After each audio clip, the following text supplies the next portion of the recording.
Halo, berjumpa lagi dengan saya Ratih Widya Kuntari, mahasiswa Magister Pendidikan Dasar Universitas Terbuka.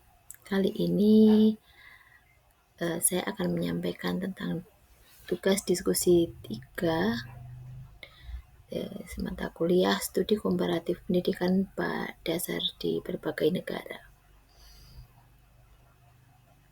Dalam diskusi kali ini ada 2 pertanyaan. Di pertanyaan yang pertama adalah dalam konteks pendidikan dasar di Indonesia, bagaimana perbandingan antara manfaat dan tantangan dari pendidikan formal dan informal? Sebagai guru pendidikan dasar, bagaimana Anda dapat mengintegrasikan elemen-elemen pendidikan informal ke dalam kurikulum formal untuk meningkatkan keterampilan sosial, kreativitas, dan penerapan pengetahuan dalam kehidupan sehari-hari siswa? Baiklah, saya akan mencoba untuk menyampaikan tentang perbandingan antara manfaat dan tantangan dari pendidikan formal dan informal. Yang pertama adalah dari aspek tempat dan sistem. Dalam pendidikan formal dilaksanakan di sekolah dengan kurikulum dan jadwal yang terstruktur. Sedangkan pendidikan informal terjadi di rumah, lingkungan masyarakat, atau kegiatan sehari-hari tanpa struktur resmi. Yang kedua adalah tujuan. Untuk pendidikan formal, tujuannya adalah memberikan pengetahuan akademik dan keterampilan dasar seperti membaca, menulis, dan berhitung. Sedangkan untuk pendidikan informal, mengembangkan nilai karakter, kemandirian, dan keterampilan hidup atau disebut life skill. Yang ketiga adalah aspek metode pembelajaran. Pada pendidikan formal umumnya bersifat instruksional, berpusat pada guru dan berbasis kurikulum nasional.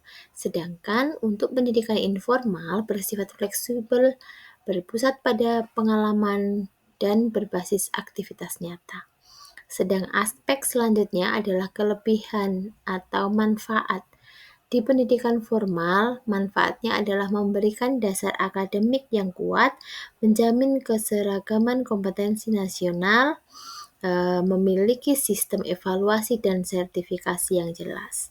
Sedangkan kelebihan atau manfaat di pendidikan informal adalah mengembangkan kreativitas dan kemampuan sosial, mendorong pembelajaran kontekstual dan menyenangkan, mengajarkan nilai moral dan budaya melalui pengalaman nyata. Sedangkan kelemahan ataupun tantangannya untuk pendidikan formal adalah kurang fleksibel terhadap kebutuhan individual siswa, fokus pada kognitif, dan juga kurang memperhatikan afektif.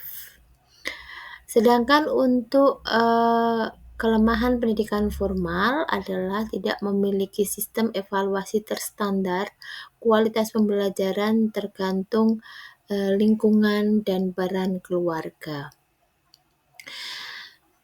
Selanjutnya adalah bagaimana mengintegrasikan elemen pendidikan informal ke dalam kurikulum formal.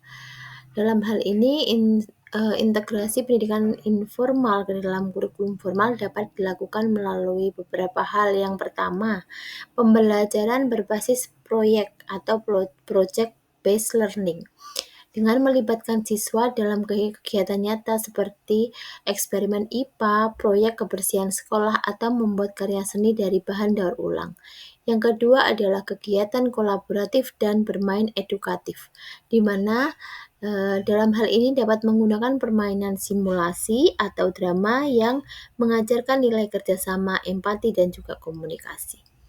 Yang ketiga adalah kolaborasi keluarga dan komunitas, di mana kegiatan ini melibatkan orang tua dan masyarakat dalam kegiatan belajarnya, seperti pameran karya siswa, program literasi, atau kunjungan edukatif. Yang keempat adalah penanaman nilai sosial dan emosional atau disebut dengan SEL, yaitu dengan menyisipkan pembelajaran karakter seperti gotong royong, kejujuran, dan tanggung jawab dalam setiap aktivitas pembelajaran. Yang terakhir adalah pemanfaatan lingkungan sekitar sebagai sumber belajar, di mana nanti mengajak siswa belajar di luar kelas, mengamati alam, pasar, atau kegiatan sosial di masyarakat agar siswa mampu mengaitkan teori dengan praktek kehidupan sehari-hari. Selanjutnya, pertanyaan yang kedua. Pertanyaan kedua adalah pendidikan formal dan informal memiliki peran yang signifikan dalam pembentukan karakter dan keterampilan siswa di tingkat pendidikan dasar.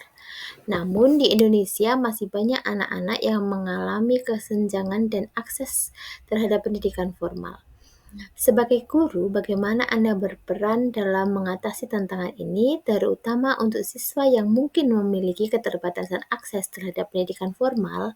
Bagaimana pendekatan Anda untuk memastikan bahwa pendidikan informal juga dapat memberikan kontribusi yang positif bagi perkembangan mereka? Saya akan mencoba menjawab di pertanyaan yang kedua ini. Yang pertama adalah peran guru dalam mengatasi kesenjangan akses pendidikan formal di Indonesia. Yang pertama adalah guru dapat menghadirkan pembelajaran yang fleksibel dan kontekstual dengan memanfaatkan unsur pendidikan informal seperti kegiatan berbasis proyek, permainan edukatif, atau pengalaman belajar di rumah dan masyarakat. Yang kedua, kolaborasi dengan orang tua dan komunitas guna membentuk lingkungan belajar yang partisipatif dan berorientasi pada community-based learning. Yang ketiga adalah guru memegang tanggung jawab moral dan profesional untuk meminimalkan ketimpangan tersebut melalui pendekatan inklusif, kolaboratif, dan adaptif. Yang keempat, pemanfaatan teknologi sederhana seperti pesan daring, video pembelajaran, atau platform digital ringan juga menjadi salah satu sarana efektif untuk menjangkau siswa yang memiliki keterbatasan akses sekolah. Yang terakhir adalah menanamkan nilai-nilai karakter seperti tanggung jawab, kemandirian, dan empati sebagai fondasi motivasi belajar siswa. Sedangkan selanjutnya adalah pendekatan yang saya lakukan dalam hal ini untuk memastikan bahwa pendidikan informal berkontribusi positif terhadap perkembangan siswa adalah dengan mengintegrasikan secara sistematis ke dalam proses pembelajaran formal melalui kegiatan yang kontekstual, kolaboratif, dan berpusat pada siswa. Selanjutnya, pendidikan formal dapat dimanfaatkan sebagai sarana penguatan nilai-nilai karakter, keterampilan sosial, dan kreativitas melalui pengalaman belajar di lingkungan keluarga maupun masyarakat. Selanjutnya, yang ketiga, saya berupaya membangun sinergi antara sekolah, orang tua, dan komunitas agar setiap aktivitas di luar kelas memiliki relevansi dengan tujuan pembelajaran di sekolah. Yang keempat adalah saya mendorong siswa untuk belajar melalui pengalaman nyata seperti proyek berbasis lingkungan, kegiatan sosial, dan eksplorasi budaya lokal sehingga mereka mampu menerapkan pengetahuan akademik dalam kehidupan sehari-hari. Jadi, pendidikan informal tidak hanya menjadi pelengkap saja tetapi juga mitra strategis dalam membentuk peserta didik yang berkarakter mandiri dan kontekstual terhadap lingkungannya.